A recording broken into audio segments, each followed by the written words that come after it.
Pete Thamel's back with that. Pete? Well, Reese, times are changing with the transfer portal, and there's a tale of two backup quarterbacks in State College tomorrow.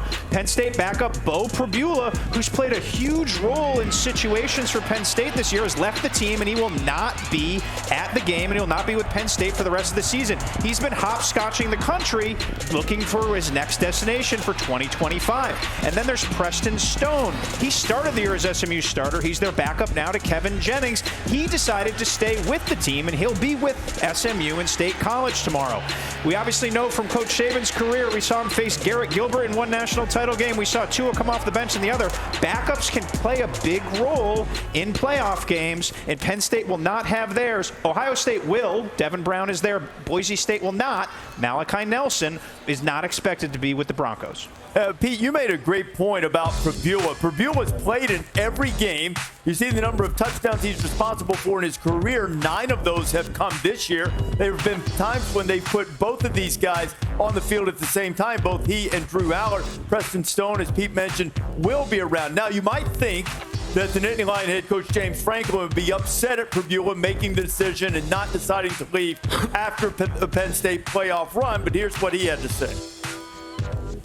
We got problems in college football, and I can give you my word.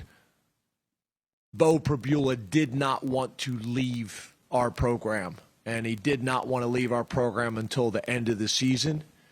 But the way the portal is, and the timing of it, and the way our team is playing, and when you play the position of quarterback and there's only one spot and those spots are filling up, he felt like he was put in a no-win situation, and I agree with him. You know, I understand what James is saying, and he also is in a position, Franklin is, to have to protect his player because he's going to have to recruit other players later on. But a lot of guys have made different choices to stay. And it's a little bit hard for me to believe that Pribula and his reps or somebody couldn't have wink, nod, and had him find out a deal where he wanted to go. Right. This is a difficult situation for Beau Pribula and for the teams that these guys are leaving when they choose to do so. Yeah, you really can't blame the players because if you're going to have integrity, you got to have integrity to a set of rules. I mean, we have a Constitution, we have a Bill of Rights. That's what this country was built on. We have no rules in college football. I mean, the academic calendar and the football calendar do not match up relative to the season. It should never be that a player can leave his team before the end of the football season. And the only way it can be, you don't need to be a free agent twice a year. You could be a free agent once a year. And if it was in May, season's over. People say, well, I couldn't go to spring practice. Well, you could find out what your role on your team's going to be in spring practice. You might end up starting and not need to transfer. So I don't know the answers, but right now we have no rules and no guidelines in college football.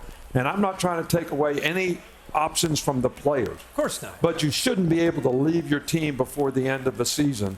I don't think that's good for the player, and it's certainly not good for your team and your teammates. We've been round and round on this. I mean, it seems like every day, every week for the last couple of years, we're all kind of talking about this, but how's it going to change? Who's the decision maker to make it change? Help us understand. Is it the NCAA? Is it the conference commissioners? Do all the conference commissioners have to agree? Who's ever going to make this thing change? Who? Well, I personally think we probably need some national legislation to make the rules the same in all the states, because right now different rules govern each state in terms of what you can and can't do with players.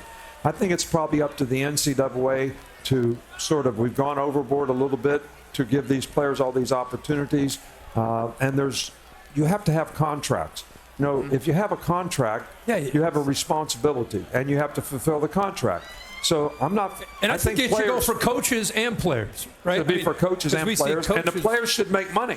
I'm not against the players making money. They should make money, but they should have a contract and a responsibility to fulfill, just like a coach does. But and there's some penalty if you leave your team and you have a contract, just like most college coaches have buyouts, and they have to pay them if they leave. So if it ever changes, it's the NCAA that's going to help.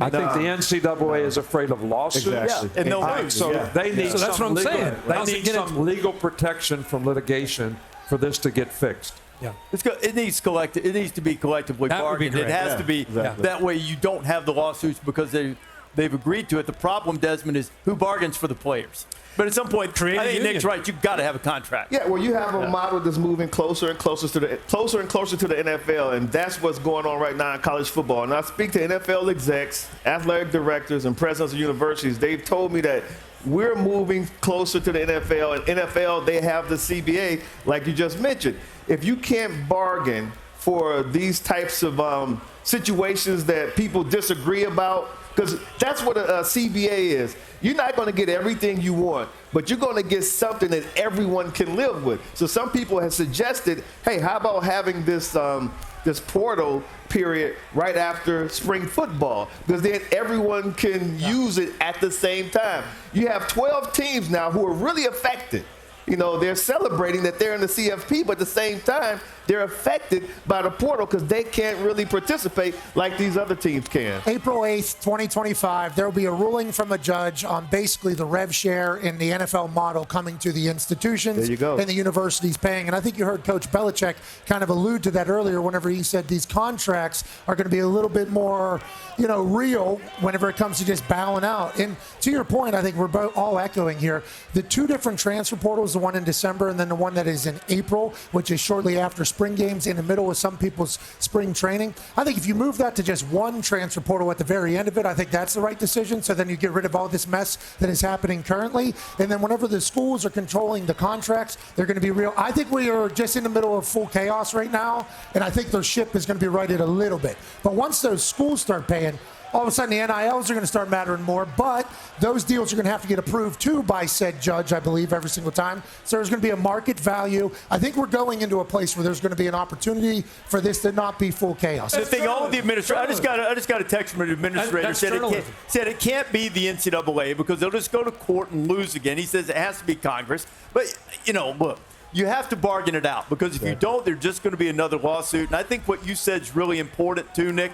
The academic calendar, there are ways around it, but right now it's a problem. I mean, because that's one of the reasons Pribula is trying to get locked into school before that. Yeah, you got to get in before the spring semester, Or but you should have to do the whole year. Start having problems with eligibility and all of that.